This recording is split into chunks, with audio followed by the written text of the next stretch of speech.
आज यह अपील बिना पारंपरिक अभिवादन के होगी। मैं एक भी अतिरिक्त शब्द नहीं कहना चाहता।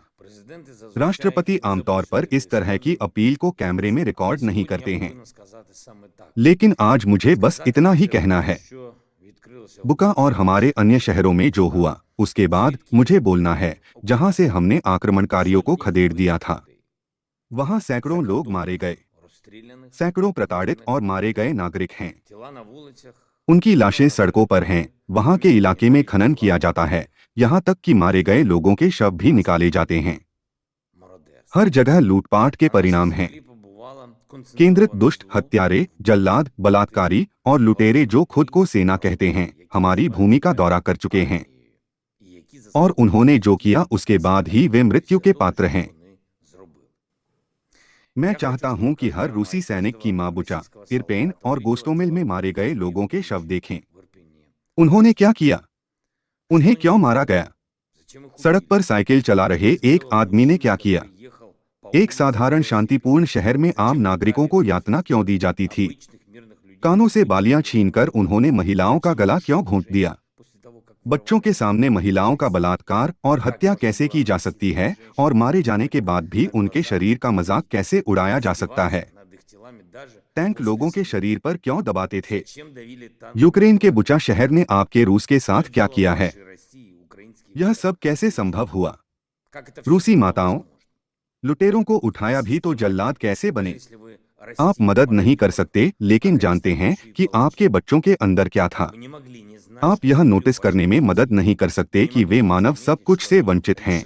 उनके पास न तो आत्मा है और न ही दिल। उन्होंने जानबूझकर और खुशी से मार डाला। मैं चाहता हूं कि रूसी संघ के सभी नेता देखें कि उनके आदेशों का पालन कैसे किया जाता है, इस तरह के आदेश और उनका निष्पादन कैसा है। और इन हत्याओं के लिए संयुक्त और कई जिम्मेदारी, इन यातनाओं के लिए, सड़कों पर पड़े इन फटे हाथों के लिए, लोगों के संबंध में सिर के पिछले हिस्से में गोली मारने के लिए। यह ठीक वैसा ही है जैसा अब रूसी राज्य को माना जाएगा। यह तुम्हारा चेहरा है। आप जिस यूक्रेनियन में आए थे, उसके साथ आपकी संस्कृति और मानवीय छवि नष्ट हो गई। मैंने अपने देश में आक्रमणकारियों के हर अपराध की जांच और मुकदमा चलाने के लिए यूक्रेन में न्याय का एक विशेष तंत्र बनाने का फैसला किया। इस तंत्र का सार राष्ट्रीय और अंतर्राष्ट्रीय विशेषज्ञों का संयुक्त कार्य है, जांचकर्ता, अभियोजक और न्यायाधीश। यह तंत्र यूक्रेन और दुनिया को उन लोगों को न्याय के कटघरे में लाने में मदद करेगा जिन्होंने यूक्रेन के लोगों के खिलाफ और हमारे लोगों के खिलाफ अपराधों में इस भयानक युद्ध में भाग लिया या किसी भी तरह से भाग लिया। विदेश मंत्रालय, अभियोजक जनरल का कार्यालय, राष्ट्रीय पुलिस, सुरक्षा सेवा, खुफिया सेवा और उनकी क्षमता के भीतर अन्य संरचनाओं को यह सुनिश्चित करने के लिए हर संभव प्रयास करना चाहिए कि तंत्र तुरंत चालू हो। मैं दुनिया में यूक्रेन के अपने सभी नागरिकों और दोस्तों से ऐसा करने का आग्रह करता हूं, जो इस काम में शामिल हो सकते हैं और न्याय स्थापित करने में मदद कर सकते हैं। दुनिया पहले ही अलग अलग समय पर और अलग अलग महाद्वीपों पर कई युद्ध अपराध देख चुकी है, लेकिन रूसी सैनिकों के युद्ध अपराधों को पृथ्वी पर इस तरह की बुराई की अंतिम अभिव्यक्ति बनाने के लिए हर संभव प्रयास करने का समय आ गया है। हर कोई जो इस तरह के अपराधों का दोषी है, उसे जल्लादों की एक विशेष पुस्तक में दर्ज किया जाएगा, पाया जाएगा और दंडित किया जाएगा। यूक्रेनियन, मैं चाहता हूं कि आप इसका एहसास करें। हमने कई क्षेत्रों के क्षेत्र से दुश्मन को खदेड़ दिया, लेकिन अन्य क्षेत्रों के कब्जे वाले क्षेत्र अभी भी रूसी सैनिकों के नियंत्रण में हैं। और आक्रमणकारियों के निष्कासन के बाद और भी भयानक चीजें खुल सकती हैं, और भी अधिक मौतें और दुर्व्यवहार, क्योंकि यह रूसी सेना की प्रकृति है जो हमारी भूमि पर आई है। ये शैतान हैं जो अलग तरह से काम नहीं कर सकते और उनके पास ऐसे आदेश थे। हमारे राज्य के अस्थायी कब्जे वाले क्षेत्र में क्या हुआ, इसके बारे में यूक्रेन के सभी भागीदारों को विस्तार से सूचित किया जाएगा। मंगलवार को संयुक्त राष्ट्र सुरक्षा परिषद द्वारा रूसी कब्जे के दौरान बुका और अन्य शहरों में युद्ध अपराधों पर भी विचार किया जाएगा। रूस के खिलाफ निश्चित रूप से एक नया प्रतिबंध पैकेज होगा, लेकिन मुझे यकीन है कि यह पर्याप्त नहीं है। अधिक निष्कर्ष की आवश्यकता है, न केवल रूस के बारे में बल्कि उस राजनीतिक व्यवहार के बारे में भी जिसने वास्तव में इस बुराई को हमारी भूमि पर आने दिया। आज बुखारेस्ट में नाटो शिखर सम्मेलन की 14वीं वर्षगांठ है। तब यूक्रेन को पूर्वी यूरोप में ग्रे जोन से बाहर निकालने का मौका मिला। नाटो और रूस के बीच ग्रे जोन से जो मॉस्को को लगता है कि उन्हें यहाँ कुछ भी करने की अनुमति है, यहाँ तक कि सबसे जघन्य युद्ध अपराध भी आशावादी राजनयिक बयानों का उपयोग करते हुए कि यूक्रेन नाटो का सदस्य बन सकता है। फिर 2008 में यूक्रेन को गठबंधन में स्वीकार करने से एक छिपा हुआ इनकार था। रूस के प्रति कुछ राजनेताओं का एक बेहुदा डर था। उन्होंने सोचा कि यूक्रेन को मनाकर वे रूस को खुश करने में सक्षम होंगे। वे रूस को यूक्रेन का सम्मान करने और हमारे साथ सामान्य रूप से रहने के लिए मनाने में सक्षम होंगे।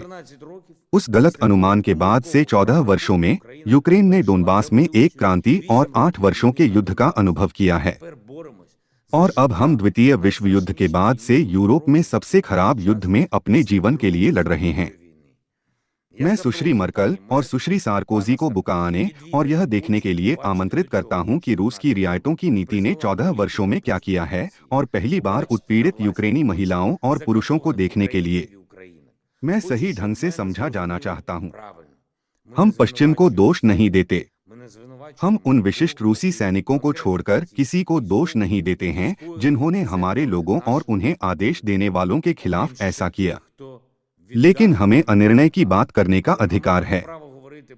इस तरह के बुका के लिए, ऐसे गोस्टोमेल के लिए, ऐसे खार्किव के लिए, ऐसे मारियुपोल के लिए क्या रास्ता था? हमारे पास कोई अनिर्णय नहीं है। कोई फर्क नहीं पड़ता कि हम किस ब्लॉक में हैं या बाहर हैं। हम एक बात समझते हैं, हमें मजबूत होना चाहिए। 14 साल पहले बुखारेस्ट में रूस के नेता ने पश्चिमी नेताओं से कहा था कि यूक्रेन जैसा कोई देश नहीं था, और हम साबित करते हैं कि ऐसा देश था और रहेगा। हम इस दुनिया के मजबूत के पीछे नहीं छिपेंगे। हम किसी को राजी नहीं करेंगे। खैर, हमें अपनी जमीन पर आई इस बुराई से खुद को बचाने के लिए हथियारों की मदद मांगने की जरूरत नहीं पड़ी। उन्हें वैसे भी हमें सभी आवश्यक हथियार देने थे, बिना किसी अनुरोध के, क्योंकि वे स्वयं अच्छी तरह जानते थे कि क्या बुराई आई है और वह अपने साथ क्या लेकर आई है। हम देखते हैं कि इस युद्ध में क्या दांव पर लगा है, और हम देखते हैं कि हम क्या बचाव कर रहे हैं। यूक्रेनी सेना के मानक हैं नैतिक और पेशेवर, और यह हमारी सेना नहीं है जिसे अभी समायोजित करने की आवश्यकता है। कई अन्य सेनाओं के लिए हमारे सैनिकों से सीखना आवश्यक है। और यूक्रेनी लोगों के मानक हैं और रूसी आक्रमणकारियों के मानक हैं। अच्छाई और बुराई होती है। वहाँ यूरोप है और वहाँ एक ब्लैक होल है जो यह सब तोड़ना और अवशोषित करना चाहता है। हम इस युद्ध को जीतेंगे, भले ही कुछ राजनेता अपने उत्तराधिकारियों को सौंपे गए अनिर्णय को दूर करने में विफल हों। और बुका के पास पहले से ही शहर को फिर से जीवंत करने, बिजली पानी बहाल करने, चिकित्सा सुविधाओं को बहाल करने, बुनियादी ढांचे को बहाल करने और लोगों के लिए सुरक्षा प्रदान करने के लिए सभी आवश्यक सेवाएं हैं। क्योंकि रूस को वहां से निकाल दिया गया था और यूक्रेन लौट रहा है और जीवन को फिर से शुरू कर रहा है।